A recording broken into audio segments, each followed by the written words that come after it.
माझं नाव दक्ष काशेकर. माझं नाव पंकज बागलकोटे. आम्ही दोघं 11वी सायन्सचे स्टुडंट संगमेश्वर कॉलेज सोलापूरवरून आलो आहे. इथं वानोशी फॉरेस्ट होमस्टेबद्दल यूट्यूबवर आणि ईबर्डवर आम्ही बघितलं होतं की सिंधुदुर्गमध्ये सगळ्यात जास्त असं सायटिंग या एरियामध्ये पण होत असतं.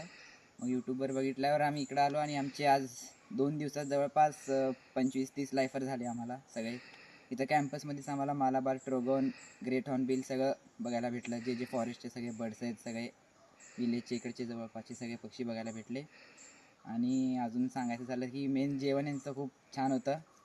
आपल्याला इकडचं कल्चर सगळं एकदम एक्सपिरियन्स करायला येतं चांगलं.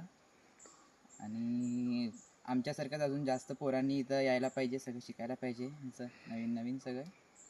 नेचरसाठी ही खूप चांगली जागा आहे. म्हणजे कधीतरी एकदा यावं इथं स्वच्छ आणि सुंदर हवा घ्यायला. सिटीपासून लांब एकदम दाट जंगल आहे. चांगलं आहे खूप.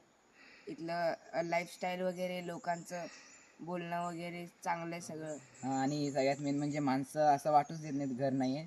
असं वाटतं की आपल्याच घरामध्ये राहतोय. सगळे माणसं सपोर्टिव्ह आहेत सगळे. सगळेजणी याकडे लक्ष द्यावे. आता लई कमी प्राण्या पक्षी अजून जंगलं राहिलीत. त्यांच्यासाठी वाचवण्यासाठी फ्युचरसाठी आमच्यासारख्या मुलांनी सगळेजण लक्ष द्यावं ह्याच्याकडे. थँक्यू.